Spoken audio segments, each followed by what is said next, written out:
Kita mulai dengan kuliah sinkronusnya. Kelihatan ya layarnya, screen-nya? Terlihat, Pak. Oke. Ya ini apa yang saya bahas di video asinkronus ya. Ini mungkin saya coba. Ini dari penjelasan kenapa kita butuh teori graviti yang baru dan kenapa kita butuh kelengkungan geometri diferensial sebagai teori gravitasi. Ya ini Christopher simbol ya, saya kemarin definisikan seperti ini. Jadi ini purely mathematical aja ya. Tapi nanti mungkin kita sambil lihat apa relevansinya.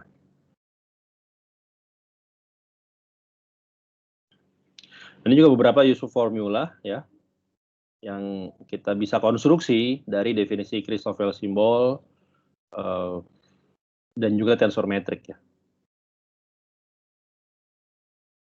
Habis. Oke, saya mungkin akan mengambil, saya akan pakai ini baru aja ya. Saya tutup aja.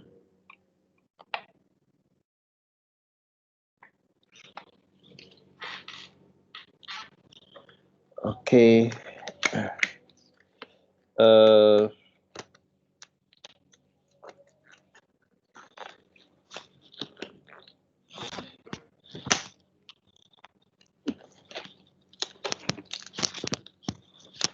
Sorry, saya sambil merapikan.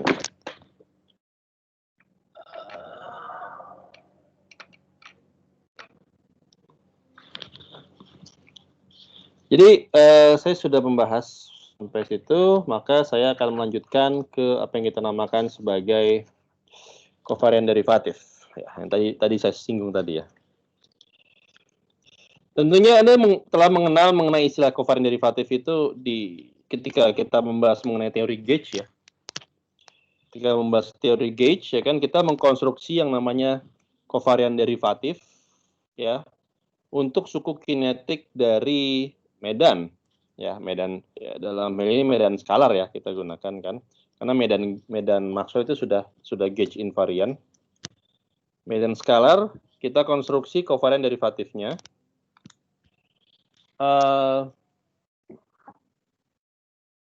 Kenapa? Agar dia bertransformasi secara kovarian, dan artinya dengan begitu maka dia bisa invariant terhadap transformasi lokal ya kan, di gauge teori seperti itu ya. Jadi saya akan mulai kovarian derivatif untuk tensor metrik, untuk ruang apa istilahnya ya, kovarian derivatif untuk tensor. Jadi kenapa istilahnya sama?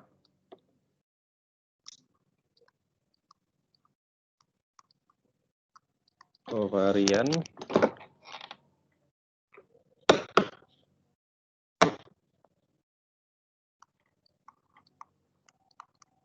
derivatif.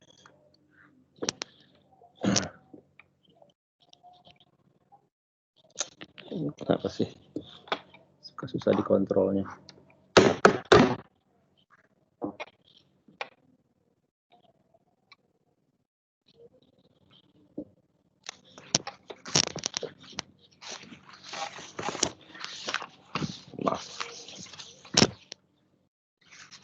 Oke.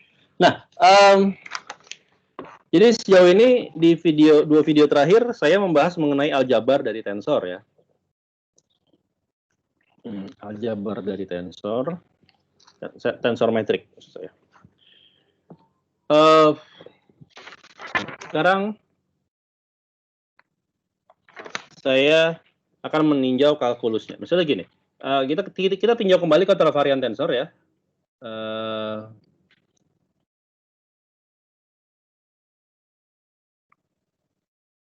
Kontravarian tensor.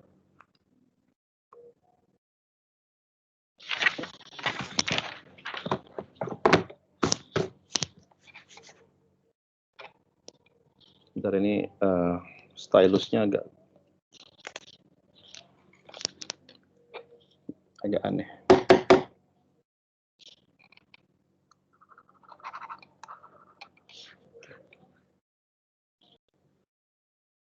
Udah suara.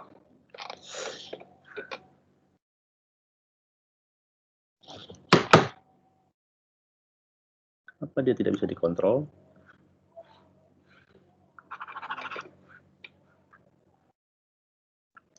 Oke, saya mungkin perlu matikan dulu beberapa.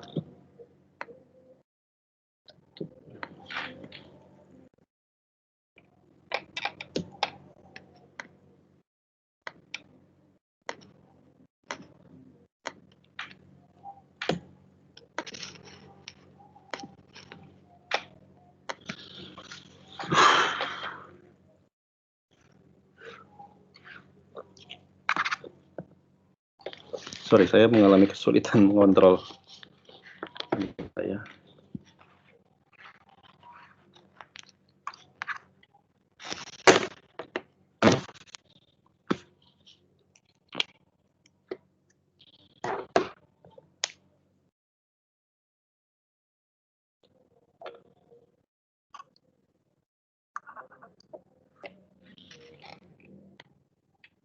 Sudah.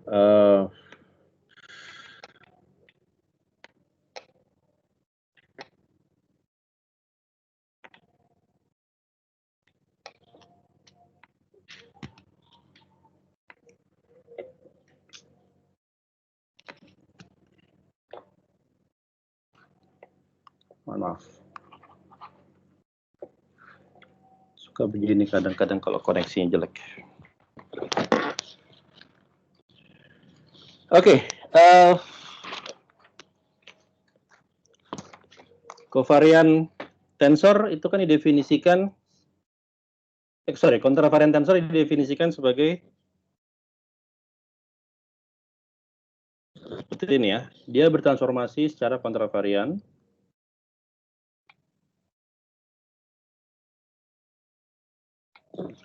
Nah,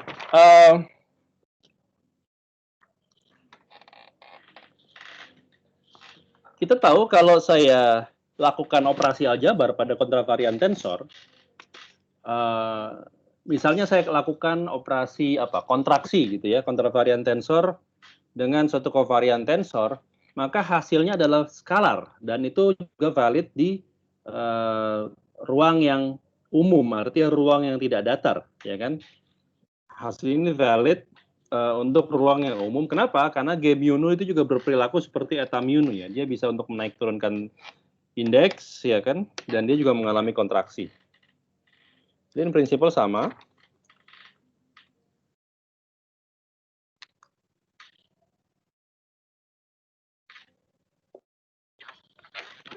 Sebentar ya, saya perlu disconnect.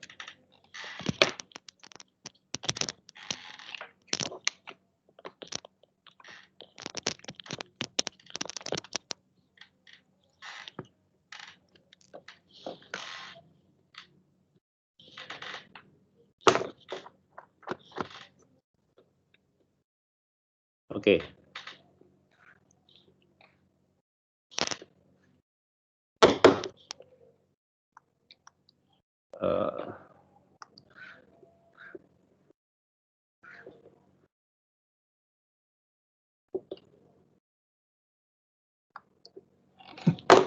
Ada yang aneh dengan ini saya.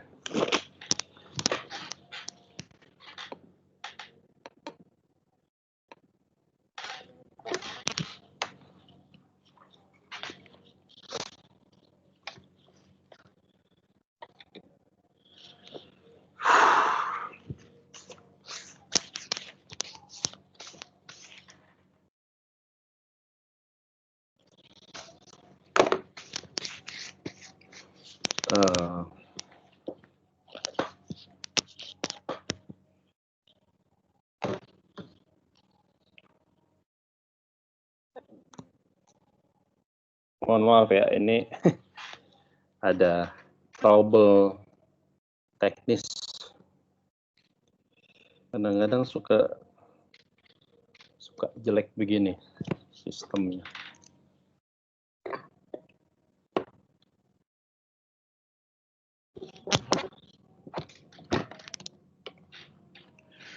Nah, kalau sekarang saya lakukan saya lanjutkan. Kalau saya lakukan derivatif, misalnya saya turunkan V mu, jadi gini, V mu saya turunkan terhadap apa ya, alfa gitu ya. Jadi V mu adalah suatu vektor kontravarian. Vektor kontravarian. Masih bisa mendengar suara saya? Masih, Pak. Oke, terima kasih. Saya tadi berusaha memperbaiki ininya.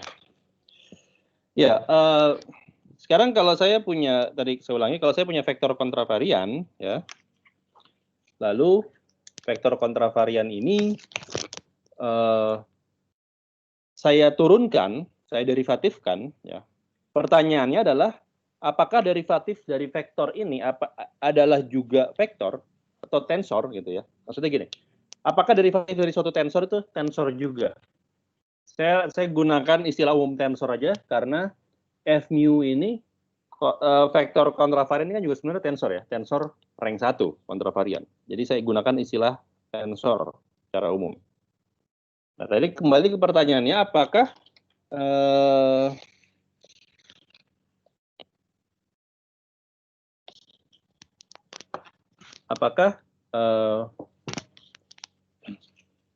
apakah dia juga tensor juga gitu? Kalau dia tensor juga, ya bagus. Kalau bukan, lalu apa gitu ya? Jadi pertanyaannya adalah, apakah bentuk objek ini, kalau saya transformasikan, ya, oke, ini kan sebenarnya objek, katakanlah ini objeknya dia punya indeks kontravarian, ya kan? Lalu dia juga punya indeks kovarian, ya. Dia punya indeks kontravarian dan punya indeks kovarian. Maka saya menduga bahwa ini sebenarnya objek, ini adalah tensor rank 2 mix, ya kan? Ini saya bisa tuliskan dia sebagai seperti ini gitu kan. Ini suatu objek ya. Objek T mu alpha gitu ya.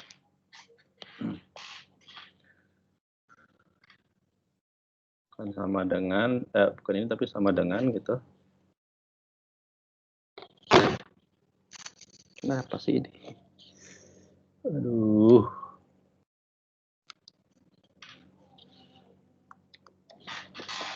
Itu ya. Sama dengan ini ya. Ini saya namakan objeknya adalah T mu alpha. Nah, pertanyaannya adalah apakah T mu alpha ini tensor rank 2 atau bukan? Ya kan? Cara untuk menjawab tensor atau bukan adalah ya kita lihat transformasinya. Artinya kalau dia kita lakukan transformasi koordinat, jadi T mu alpha aksen, maka harusnya dia bertransformasi seperti tensor rank 2 bertransformasi yang mix ya. Jadi ini mu aksen, ini misalnya adalah do x new, saya ambil di sini do x apa di sini ya, beta gitu ya. Ini jadi do x alpha aksen. Dan ini mengalihkan new beta gitu ya. Mohon maaf kalau tulisannya lagi jelek karena stylus pen saya tiba-tiba berulah.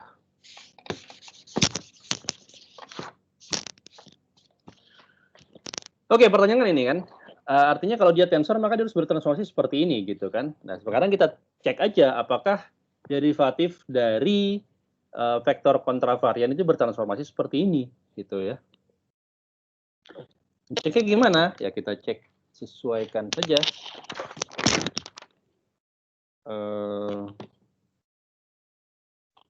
Sekarang maka T mu alpha aksen ini kan berarti adalah do V mu aksen per do X alpha aksen, ya kan? Karena kan transformasi koordinat, maka baik vektor V mu maupun X alfanya juga bertransformasi ya. Nah ini kan berarti bisa saya tulis sebagai berikut ya. Ini saya tuliskan. Aduh, kenapa sih ini? Ini saya tuliskan do X alpha aksen gitu ya.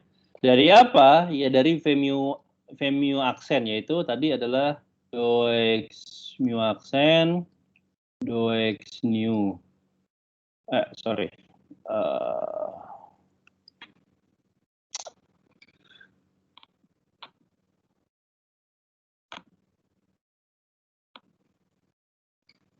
Ini mengalihkan Vemu. Gitu ya.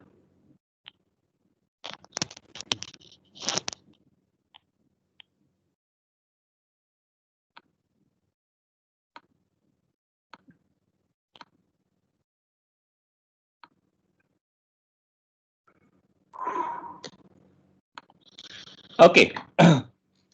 Nah, ini kan kita mengerjakan derivatif ini kepada kedua perkalian fungsi ini ya. Untuk memudahkan, saya akan nulisnya seperti ini aja nih. Ini akan saya tulis seperti ini. Do alpha aksen V mu aksen ya. Nah, ini kan berarti sama dengan ini derivatif do per do alpha aksen ini bekerja pada keduanya. Berarti saya kerjakan dulu yang depan. Atau saya kerjakan dulu yang belakang ya. Saya kerjakan dulu pada V mu-nya. Jadi inilah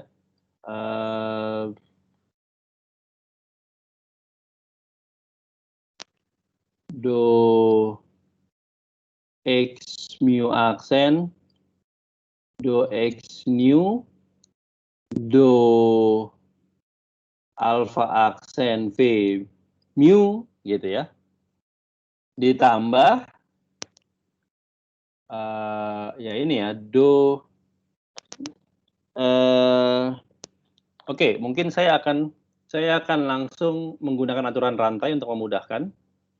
Aturan rantainya gimana gini? Aturan rantainya adalah sebagai berikut.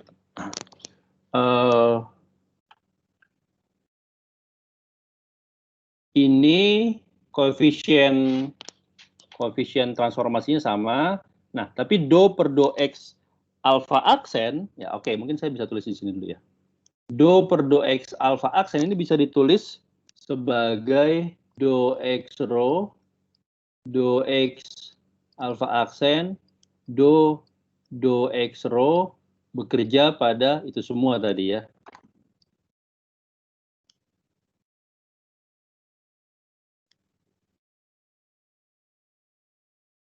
Gitu ya. Nah, ini kan jadinya adalah saya bisa tulis ini do X mu aksen do X new dikalikan do X rho do X alpha aksen. Nah, ini berarti tinggal do rho bekerja pada V mu, ya kan? Ditambah dari do X rho do X alpha aksen, ya. Ini berarti do kuadrat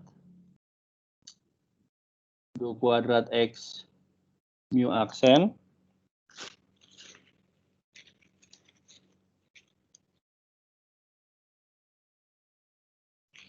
X mu aksen per do X rho do X new, ya kan? Mengalihkan V mu.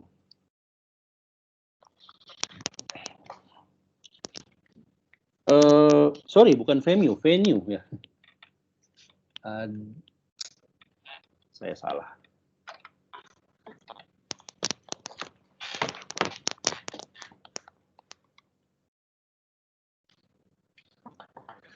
Mohon maaf, ada yang lihat saya salahnya di mana di sini?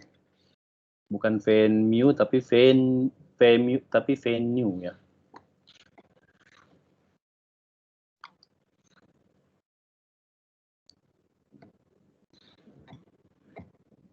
Ini adalah tadi venue, sini venue.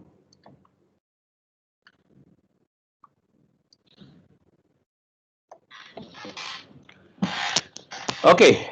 Masih terdengar suara saya? Masih, Pak. Nah, Anda lihat bahwa suku pertama, ya. Jadi gini, ini kan adalah saya bisa namakan ini sebagai T apa nih? T rho new, ya kan? T rho new atau T neuro sama saja ya. Nah, seandainya T mu alpha itu di sini kan T mu alpha di ruas kirinya. T mu alpha aksen.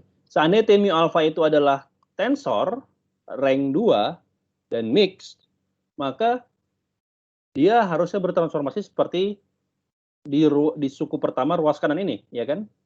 Ini adalah do x mu aksen, do x new, ya kan? Do x rho, do x alpha aksen, ya. Ini adalah bentuk transformasi tensor rank 2 yang campuran, ya kan? Jadi suku pertama jelas menunjukkan bahwa dia tensor. Jadi T mu alpha ini tensor. Kalau suku keduanya 0, ya. Kalau suku keduanya 0. Masalahnya suku keduanya ini belum tentu 0, ya. Suku kedua ini secara umum tidak 0. Ya. Ya, karena itu bergantung pada koordinat sebelum dan sudah transformasi tentunya ya. Di kuadrat 2 kuadrat x mu aksen per do x rho do x new ini kan 0 atau enggak kan tergantung dari bentuk koordinat spesifiknya ya, sebelum transformasi dan sudah transformasi gimana ya kan. Jadi saya tidak bisa secara umum menentukan bahwa dia harus selalu 0. Dx rho dx alpha aksen do kuadrat x mu aksen per do x rho do x new p new. Jadi sama kasusnya, mirip kasusnya seperti Christoffel simbol ya. Derivatif dari suatu vektor atau dari suatu tensor, derivatif biasa ya, ordinary derivatif dari suatu tensor itu bukan tensor ya. Ordinary derivatif dari suatu tensor bukan tensor. Jadi d mu v nu ini bukan tensor, not a tensor. Ya. Demikian pula yang lebih tinggi misalnya d mu dari saya punya misalnya tensor rank 2 gitu ya, alpha beta. Ya ini juga bukan tensor rank 3 jadinya ya. Ya. Mereka adalah objek dengan 3 indeks ya, atau ini adalah objek dengan 2 indeks, tapi mereka bukan tensor karena tidak bertransformasi selayaknya tensor. Ya. So they are not a tensor. Nah, di sini ada pertanyaan?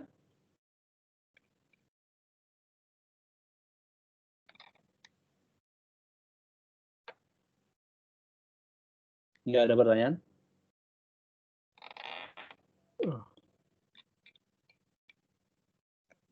Oke. Nah, sekarang lalu saya ingin bertanya, bisa nggak saya mengkonstruksi suatu derivatif yang bertransformasi layaknya tensor? Atau dengan kata lain, bisa nggak saya mengkonstruksi suatu operator derivatif yang kalau saya kerjakan pada tensor, dia akan menjadikan outputnya tensor lagi, ya kan? Kalau ini kan outputnya bukan tensor, ya, outputnya bukan tensor, inputnya tensor. Nah, derivatif yang seperti itu kita namakan sebagai kovarian derivatif ya, atau derivatif atau turunan kovarian ya. Jawabannya bisa ya. Jawabannya bisa. Caranya gimana? Caranya seperti ini. Oke, jadi sekarang tujuannya sudah jelas ya. Kita mau cari bentuk derivatif ya, yang kalau saya kerjakan pada tensor, hasilnya tensor juga. Ya. Dan kalau Anda lihat derivatif atau gradien ini kan menambahkan satu indeks pada objek lamanya ya. Berarti kan harusnya kita harapkan tensor yang didapat adalah tensor yang satu rank lebih tinggi dibanding tensor inputnya ya. Jadi covariant derivatif ini bisa dimasuk seperti operator ya. Ini operator covariant derivatif ya. Ini covariant derivatif. Oke. Dia bisa tadi saya pagi kuliah Fishmat ya, saya membahas mengenai transformasi integral itu adalah semacam black box mesin gitu ya, mesin yang inputnya adalah suatu fungsi, output juga suatu fungsi gitu ya. Nah sama di sini operator itu kan secara umum adalah machinery ya, suatu black box ya. Nah ini operator covariant derivatif yang inputnya suatu tensor ya kan, tensor rank n, outputnya adalah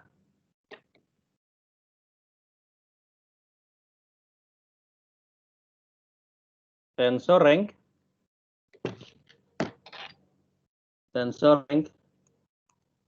n plus 1 ya. Karena kan derivatif ini menambahkan indeks satu lagi ya, sehingga yang tadi kalau misalnya outputnya tensor rank 2, inputnya tensor rank 2, maka outputnya jadi ada 3 indeks gitu ya. Oke. Problemnya seperti itu gitu ya. Bentar.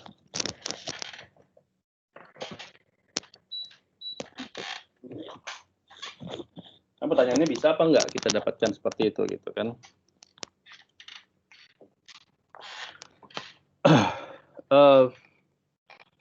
Caranya gimana? Oke, caranya saya akan membutuhkan bentuk dari tensor kontravarian dan inverse-nya ya. Kalau Anda masih ingat, kalau saya punya satu VMU kontravarian, maka dia bertransformasi seperti tadi ya, saya tulis lagi aja.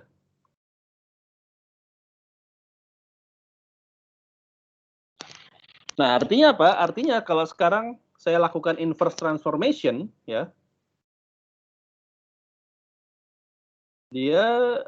saya lakukan transformasi balik, maka bentuknya seperti ini ya.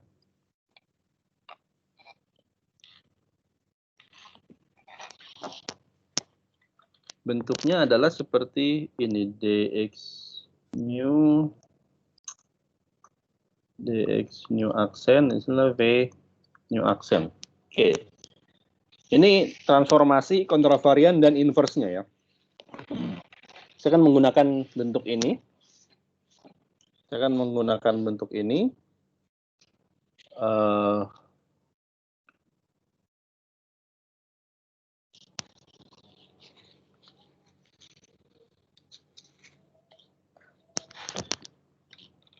Apa yang mau saya lakukan? Yang mau saya lakukan adalah saya akan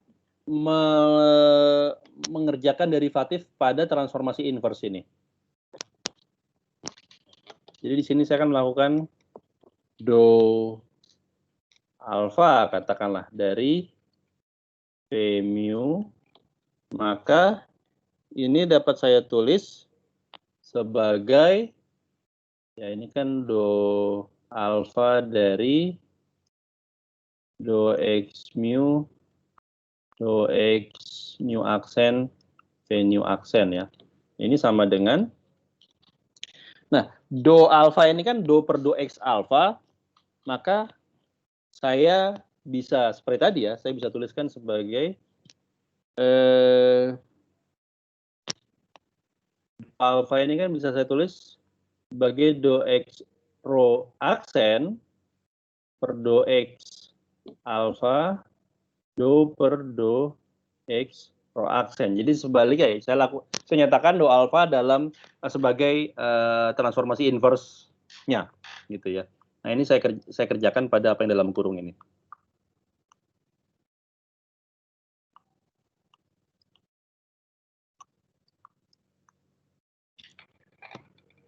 Oke.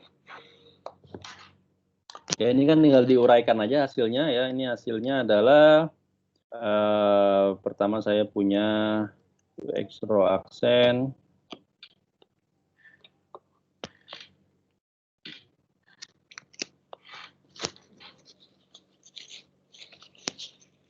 X row aksen. Di sini adalah do do X row aksen, do X alpha. Di sini ada do X mu, do X new aksen, dan di sini adalah do P new aksen. Saya tulis secara eksplisit aja ya. Ya enggak. Ini kan, ini ditambah ya kan? Tambah turunan dari suku koefisien transformasinya. Di sini ada do X row aksen, do X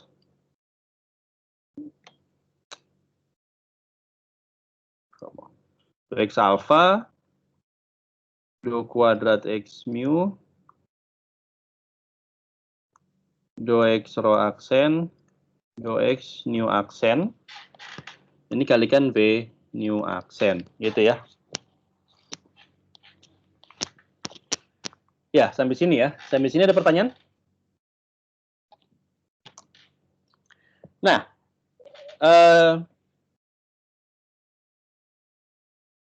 kalian masih ingat PR-nya yang kemarin? Saya suruh apa? Buktiin kalau Christoffel simbol yang model kedua itu bukan tensor juga. Oke, sekarang kita coba tinjau, kita lihat apa sih, seperti apa sih Christoffel simbol jenis kedua itu. Kan seperti ini ya. Saya ambil catatan saya aja. Jadi saya minta Anda untuk membuktikan seperti ini kan.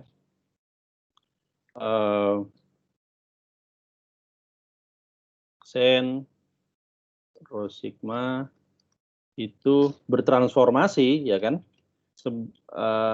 tidak sebagai tensor tapi bertransformasi seperti ini ya. Ada di sininya do X lambda aksen, sini saya ambil apa beta ya.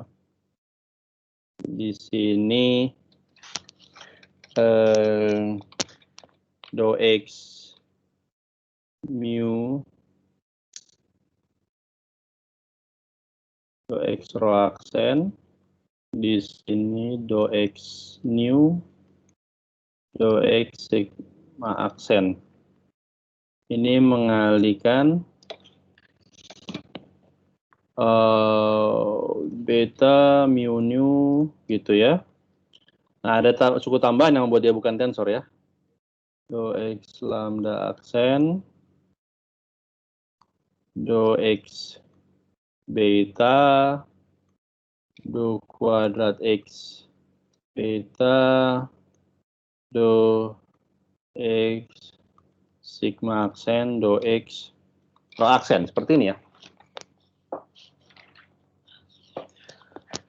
Nah, kalau Anda lihat, ada kemiripan bentuk ya antara suku kedua dari transformasi simbol Christoffel dengan suku kedua dari tadi transformasi bukan transformasi tapi derivatif dari V mu ya. Ketika saya nyatakan dalam kerangka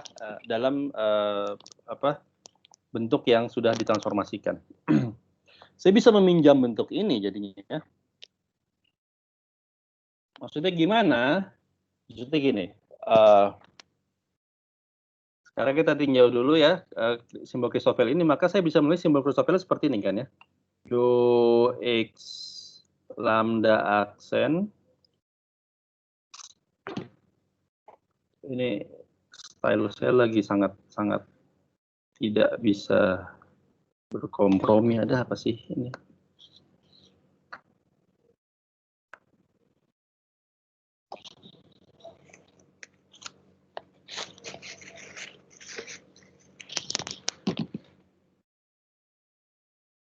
Do X lambda aksen, do X sigma aksen, do X row aksen. Nah, ini kan sama dengan, berarti bisa saya tulis seperti itu kan ya. Ini bisa saya tulis sebagai gamma lambda aksen rho sigma ya.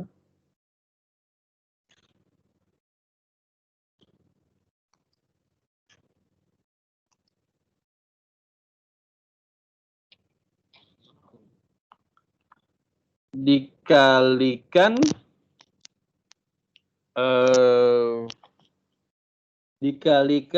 seper ini ya, inverse dari ini. Berarti kan inilah do x beta do x lambda aksen min ya, di sini juga sama do x beta do x lambda aksen mengalikan ini semua ya.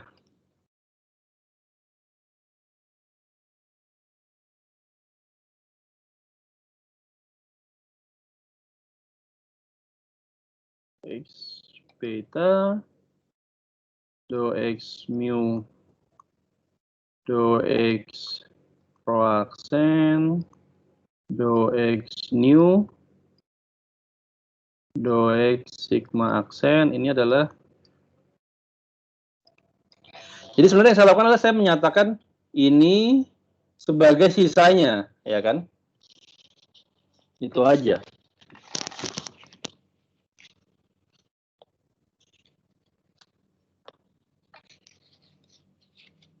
Nah, cuman sekarang kita lihat ini ada do x beta dievaluasi di kerangka yang sama, do x lambda aksen dievaluasi di kerangka yang sama juga, gitu ya. Wait a minute, sorry, ada yang salah. Salahnya di mana? Benar nggak sih? No, ada yang salah. Wait, no.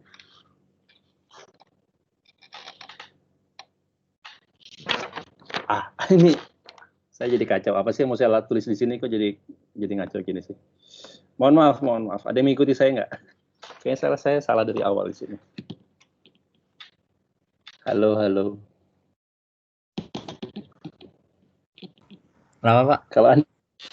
Kalau Anda ngikutin ini, harusnya Anda lihat bahwa saya melakukan kesalahan di sini. Ini tampaknya lagi pada tidur kah? Saya sih nggak ngeh, Pak. Oke, di sini ada do x do kuadrat x beta.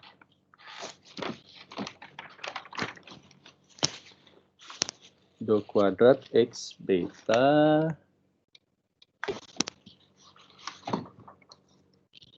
bentar ya, saya buka ini dulu.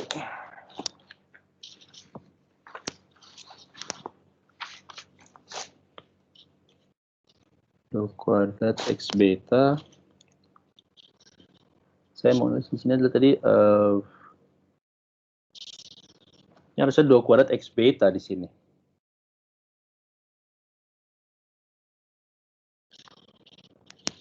Oke, saya paham apa yang saya salah di mana.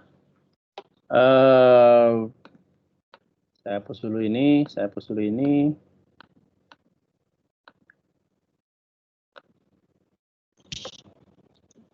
Sini kan tadi adalah do x ini ya. Yang mau saya lakukan sebenarnya adalah seperti ini ya.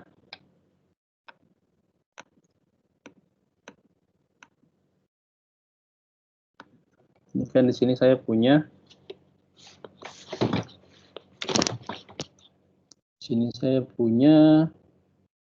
do x apa tadi di sini, lambda aksen do x beta ya. Ini kan sebenarnya kan gini kan, di sini di ruas kiri saya mau menulis do x lambda aksen do x beta. Itu kan yang mau saya tulis ya di sini ya.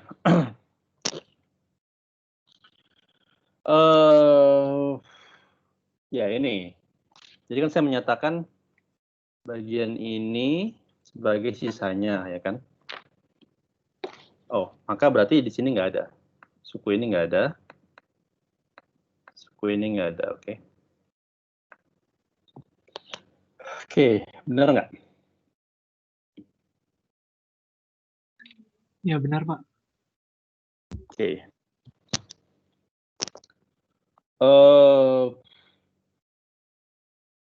Yang mau saya lakukan adalah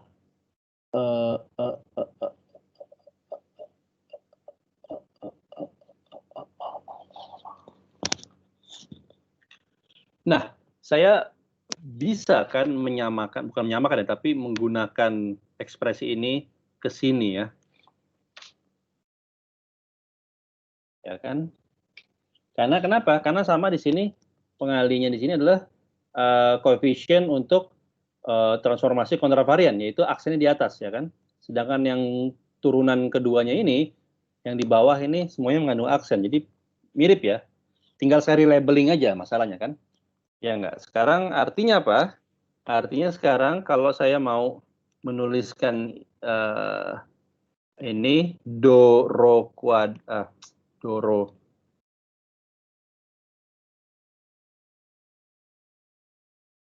do x rho aksen per do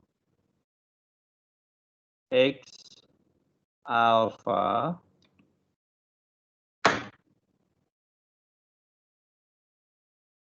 dikalikan do kuadrat x mu per do x rho aksen do x new aksen gitu ya. Nah, bedanya adalah sekarang di sini tidak ada kontraksi pada salah satu indeks di bawah turunan kedua ya. Maka yang akan saya lakukan adalah ya mungkin langsung aja saya lakukan seperti ini kali ya. Ini kalau menggunakan apa sifat transformasi simbol Christoffel jenis kedua ini ya. Anda bisa langsung cek bahwa ini bisa saya tulis sebagai berikut. Ini bisa saya tulis sebagai berikut, langsung saya tulis dari catatan saya. Ini adalah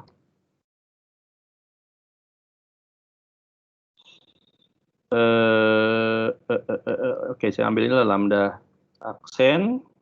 Di sini new row. Sorry, lambda agama, lambda new row, aksen semuanya gitu ya. Ini akan mengalihkan do x mu do x lambda aksen ya. Dikurang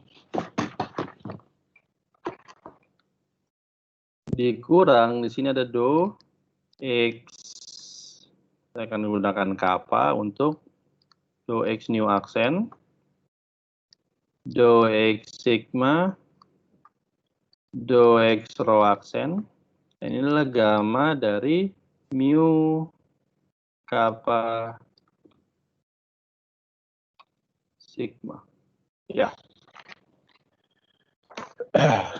Ya, Anda bisa buktikan sendiri kalau dari sifat transformasi seperti ini, saya bisa menyatakan bentuk ini sebagai seperti itu. Ya.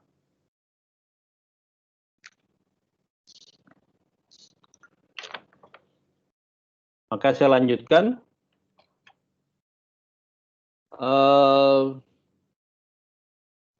Di sini saya bisa menunjukkan bahwa do p mu do x alpha, ya saya tuliskan secara eksplisit saja.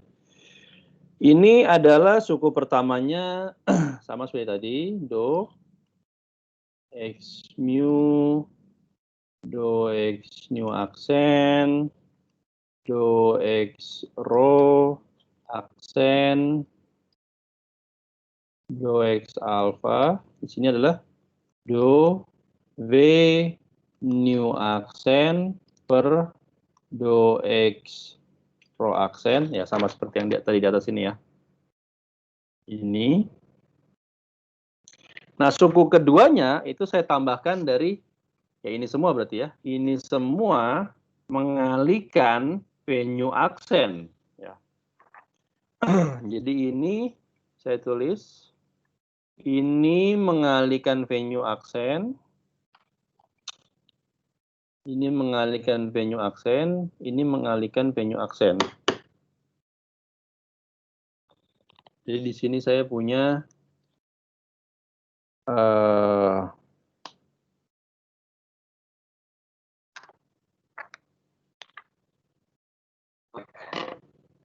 sorry, ada lagi yang salah. Enggak, ini bukan, saya perlu koreksi lagi.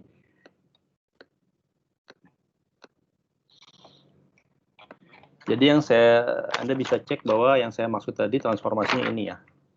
Yang ini ya.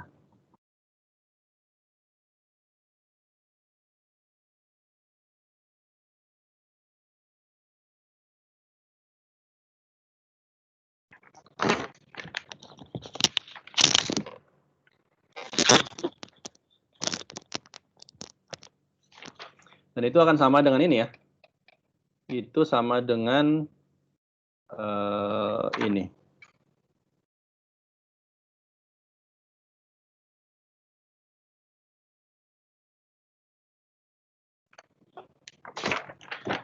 Oke. Nah,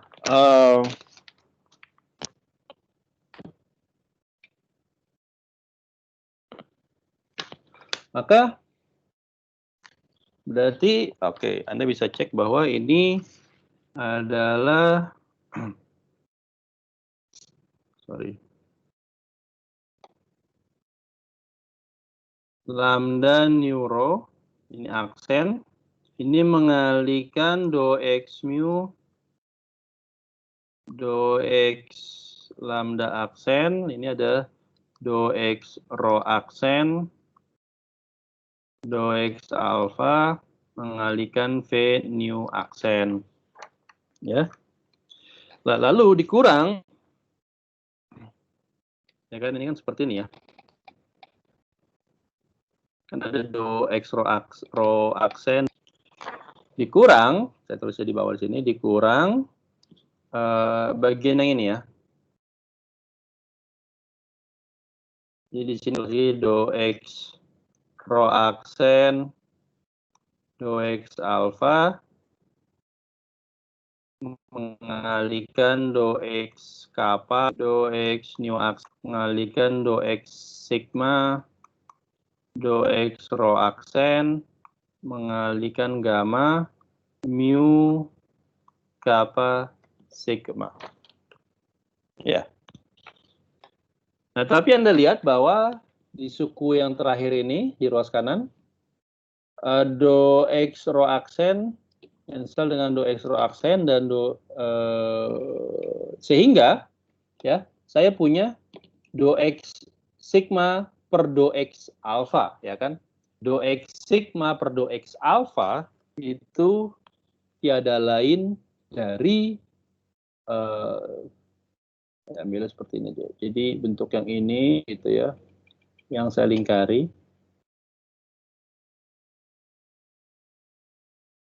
Yang saya masukkan ke dalam loop ini, itu dapat saya tulis sebagai delta sigma alpha, ya kan?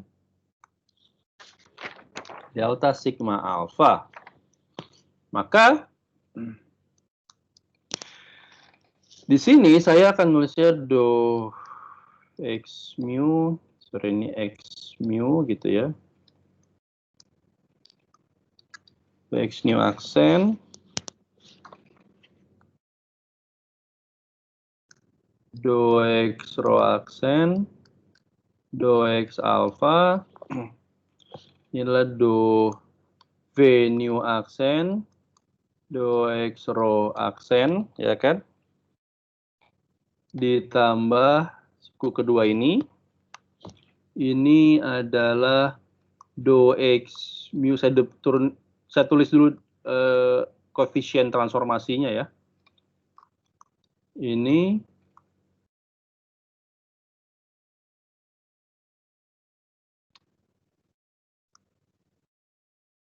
kalikan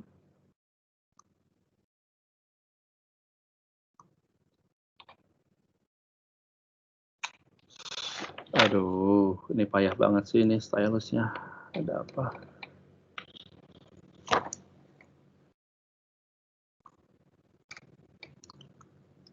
Gitu ya.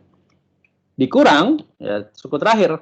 Nah, delta sigma alpha ini akan memaksa apa? Sigma jadi alpha ya. Jadi sekarang kita punya di sini tinggal do x kappa do x new aksen gitu ya.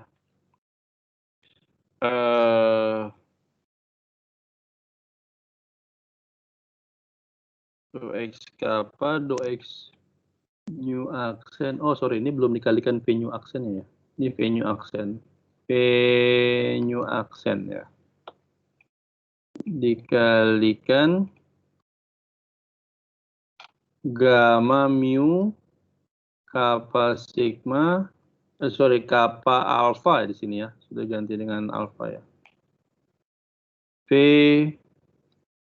new aksen. Oke, sorry agak mepet. Jadi ini bentuknya. Nah, Anda lihat di suku ketiga ini.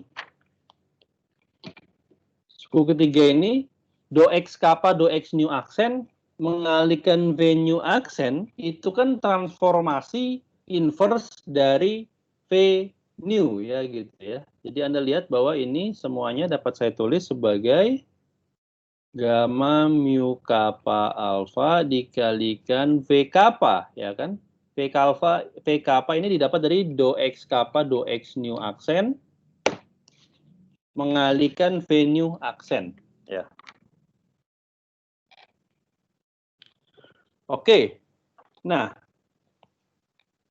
Anda lihat ini semuanya tidak beraksen, tidak memiliki tanda prime. Jadi saya pindahkan ke ruas kiri ya.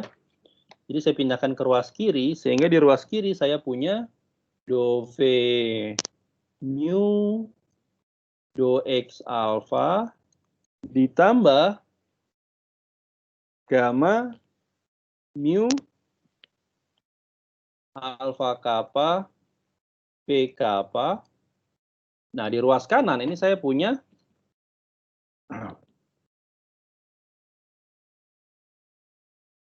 saya bisa keluarkan ini dua koefisien ini jadi seperti ini ya, do x mu do x new aksen do x rho aksen do x alpha ini mengalihkan do v new aksen kali do x rho aksen. Nah, ditambah Anda lihat di sini ditambahnya apa? Di sini kan ada lambda ya. Di sini lambda mengkontraksi lambda di sini ya. Nah, tapi yang saya keluarkan kan tadi adalah new ya. Iya. Jadi agar sama di sini saya gunakan di sini saya jadikan new. Nah, yang new jadi lambda gitu ya. Saya jadikan lambda. Jadi di sini V V lambda aksen. Bisa paham ya? Ada pertanyaan nggak sampai sini? Ada yang ngikutin? Itu gamanya kurang aksen ya, Pak? Gamma, oh iya betul. Gamma aksen. Oke, thank you. Ini gamanya aksen di sini. Oke. Pak, saya mau tanya. Iya. Ngubah indeksnya kayak tadi itu lambda sama new-nya aturannya gimana ya, Pak? Yang mana? Yang barusan di gamma ini. Sebenarnya gini aja.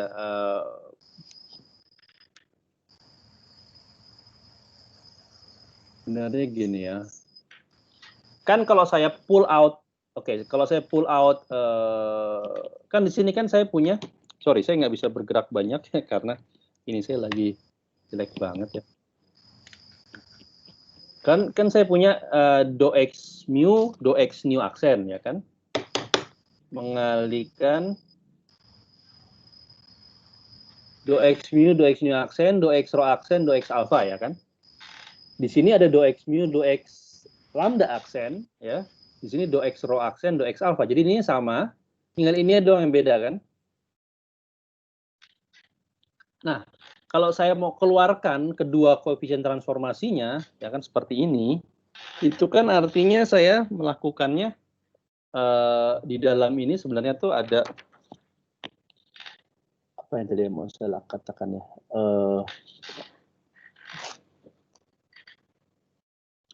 Sekarang gini, coba lihat ini. Ini kan lambda aksen terkontraksi dengan lambda aksen di sini ya. Oke. Dan new terkontraksi dengan new di sini kan. Jadi yang saya lakukan sebenarnya saya cuma merelabeling antara new dengan lambda. Yang tadinya new saya labeling lambda, yang tadi lambda saya labeling new. Gitu kan. Jadi di sini jadi new, makanya bisa saya keluarkan. Sedangkan yang di sini jadi lambda. Seperti ini. Itu aja intinya. Saya melakukan relabeling index. Cuman itu doang. Tidak ada yang aneh-aneh. Oke, makasih Pak.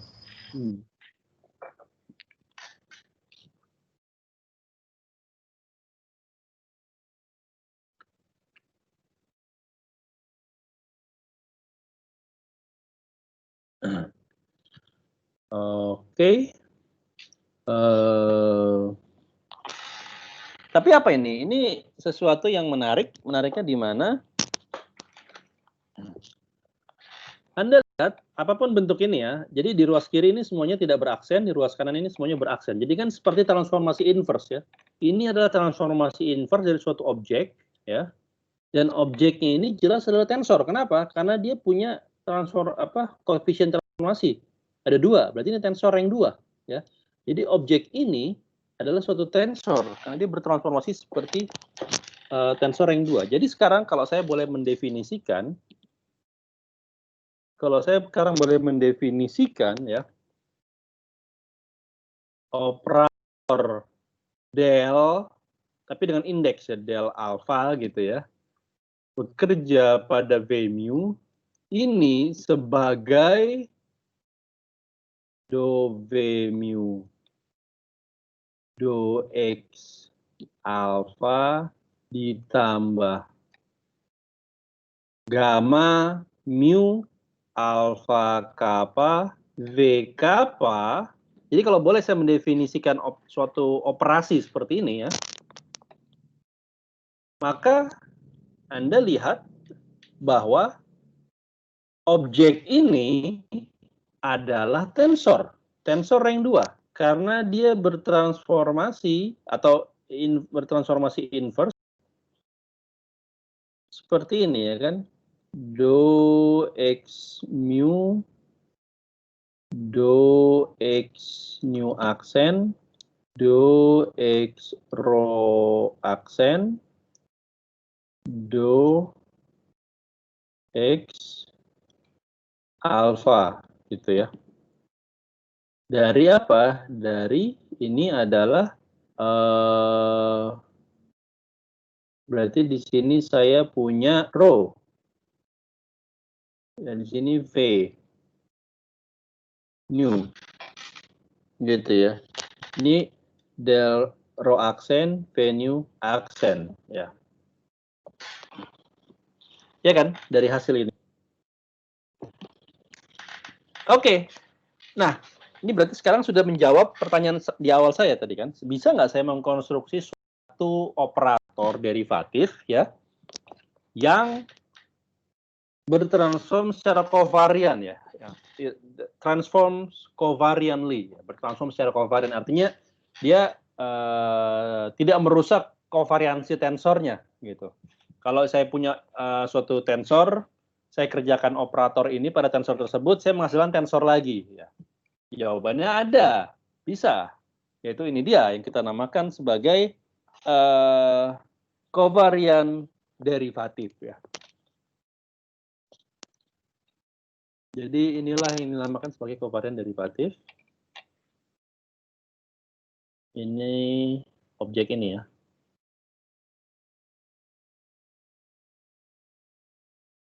Ini kita namakan sebagai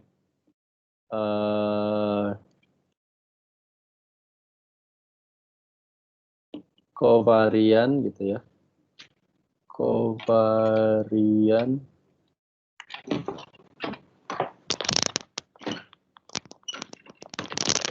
Kovarian derivatif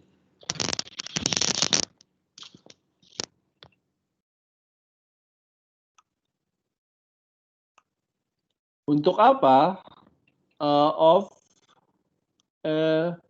kontravarian tensor ya, atau vektor.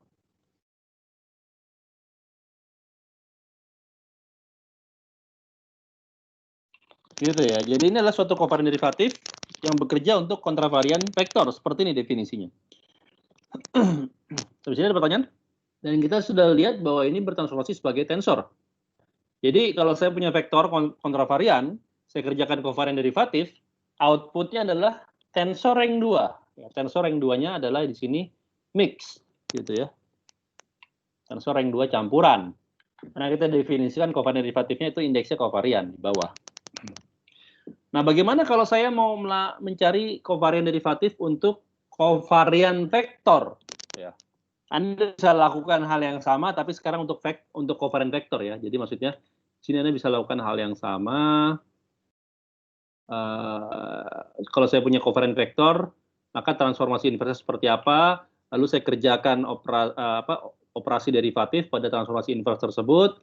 Lalu Anda ikuti alurnya, Anda bisa meminjam ini lagi ya, definisi transformasi untuk simbol Christoffel jenis kedua. Dan saya langsung tulis hasil akhirnya saja ya. Karena alurnya sama. Hasil akhirnya itu adalah di sini, sedangkan untuk kovarian vektor, maka saya bisa menulisnya seperti ini ya. Alpha V mu. Anda bisa buktikan sendiri ya nanti bahwa ini adalah do V mu kovarian do X alpha ya. Dikurang dari apa? Dikurang gamma di sini adalah lambda mu P lambda. Jadi Anda bisa melihat ya bentuknya. Yang pertama cuma beda minusnya doang ya. Yang kedua, ya berarti di ruas kiri, kalau Anda lihat pada kasus kontravarian, di ruas kiri saya punya indeks alfa di bawah, indeks mu di atas, ya maka di ruas kanan juga harus indeks yang sama juga harus konsisten ya. Mu di atas, alfa di bawah. Di sini kappa terkontraksi, berarti yang sisa tinggal mu dan alfa, sama ya. Demikian pula ini ya. Pada kasus kovarian, maka saya punya alfa dan mu ini sama-sama di bawah, maka di sini mu dan alfa di bawah. Di sini ada mu alfa di bawah, lambdanya terkontraksi. Ini yang kita namakan sebagai kovarian derivatif of a kovarian vektor. Jadi mungkin istilahnya agak-agak membingungkan karena ada dua jenis kovarian di sini. Bukan dua jenis, tapi dua kali penggunaan istilah kovarian. Ya. Yang satu adalah definisi kovarian derivatif, yang satu lagi memang untuk bekerja pada kovarian vektor. Jadi mohon dimaafkan kalau bingung istilahnya. Oke, ini untuk kovarian vektor. Ya, ini kontravarian vektor. Dan Anda juga bisa ekstrapolasi metode tadi untuk bagaimana kalau yang saya kerjakan adalah tensor. Ini kan vektor ya. Kalau tensor rank 2 ke atas, ya Anda bisa melihat polanya ya. Anda bisa melihat polanya bahwa di sini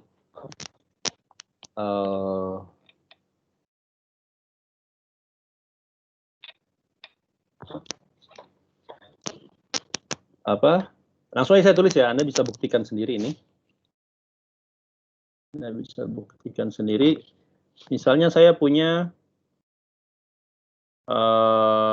jadi covariant derivatif itu definisinya selalu di bawah indeksnya ya. Covariant derivatif dari tensor rank 2 kontravarian. Di sini Anda akan lihat bahwa saya punya, di sini ada T, sorry. T, mu nu, do X alpha. Nah, yang membedakan kontravarian dan covariant adalah plus minusnya. Jadi kalau kontravarian, indeksnya kontravarian, makanya ini plus di sini ya. Plus, nah, gamma di sini akan men-tackle mu di sini. Jadi banyaknya suku yang mengandung gamma itu akan sebanding dengan banyaknya rank dari tensor tersebut. Jadi kalau tensor rank 2, maka saya punya bentuk seperti ini persis, tapi tambah satu suku lagi. Jadi satu lagi suku yang men-tackle indeks kedua gitu ya. Jadi ini indeks pertama. Saya tulis dulu di sini adalah gamma mu alpha apa di sini ya tadi kappa misalnya ya. Ini adalah E, di sini kappa nu gitu kan. Ditambah sekarang gamma untuk men-tackle indeks yang new. New alpha kappa lagi boleh. Saya tulis di sini T.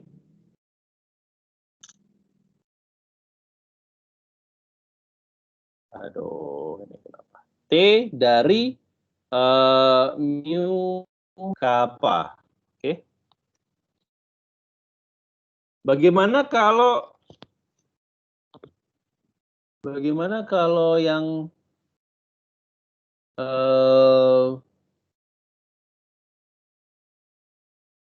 tensornya totally covariant?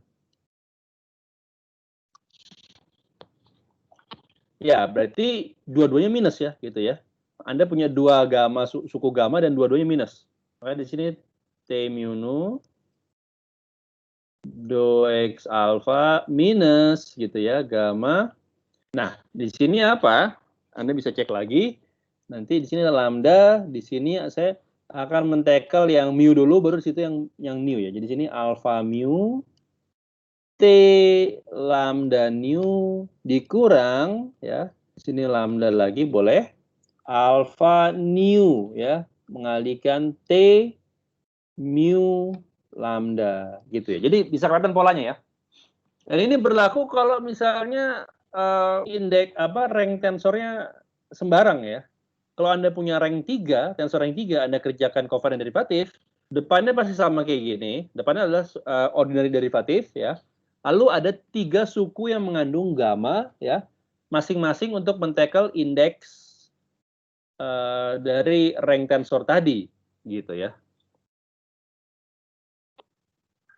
Nah, sekarang terakhir kalau misalnya saya punya mix tensor nih. Misalnya di sini saya punya T mu-nya di atas, nu-nya di bawah. Ya ini depannya selalu sama. Maksudnya sama itu ordinary derivatif aja ya. Sorry, ini nu. Nu X alpha. Nah, maka saya akan punya suku plus untuk men-tackle yang indeks kontravarian, yaitu ini ya. Mu alpha lambda T lambda nu gitu kan. Nah, sedangkan saya akan punya nilai negatif untuk suku yang men-tackle indeks kovariannya. Jadi di sini saya punya mu kebalik. Bukan mu lagi, tapi di sini lambda, saya lambda di sini.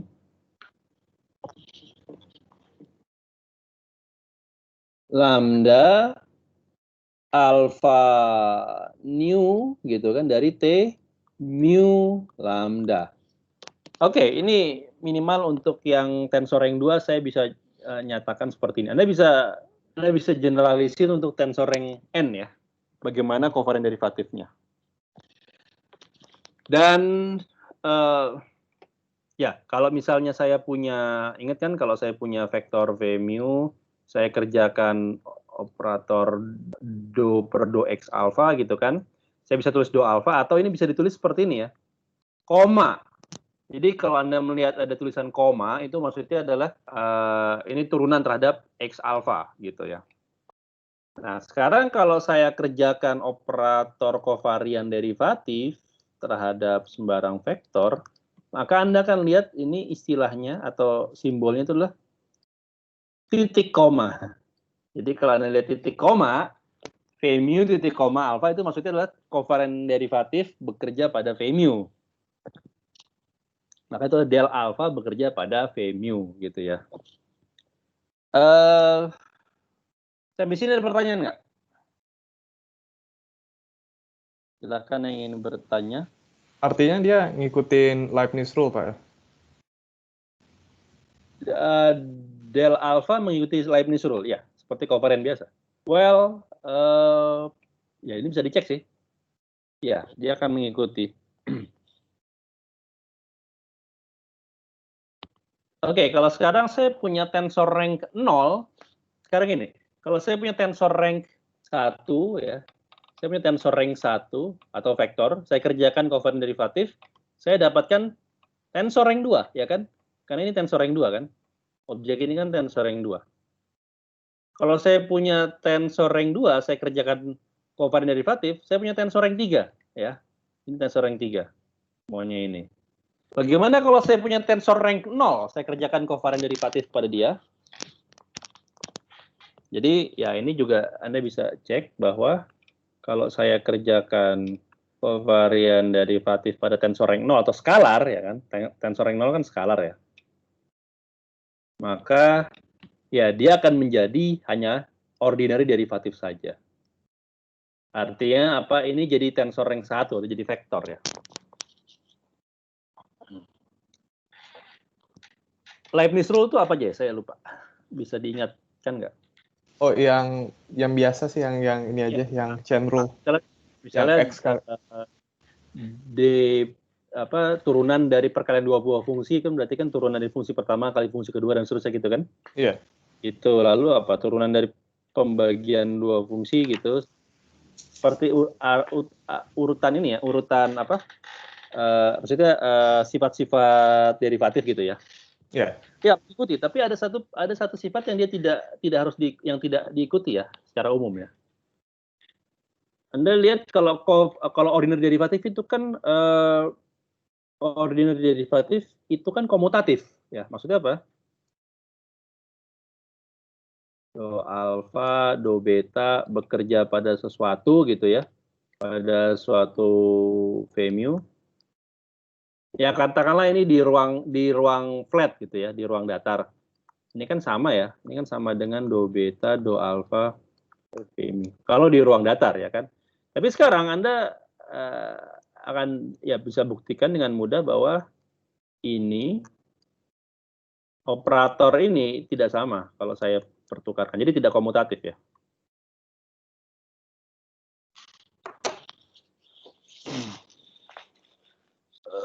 Seperti itu sifatnya. Karena ada suku tambahan tadi ya. Sama seperti kemarin pada kasus kovarian derivatif di teori gauge ya kan. Do mu koma do nu ya, ini kan tidak nol ya. D mu koma d nu, sorry. D mu koma d nu tidak nol. Ya sama seperti itu juga. Ada pertanyaan lain? Sorry, saya mungkin harus berhenti dulu di sini karena saya harus memperbaiki. Sepertinya stylus saya susah untuk diajak terus. Kita sampai sini dulu. Silakan kalau ada yang mau bertanya. Saya stop sharing, stop recording aja ya. Pak, maaf ini sepertinya saya ada yang terlewat. Kalau delta Kronecker itu bisa digunakan untuk menaik turunkan indeks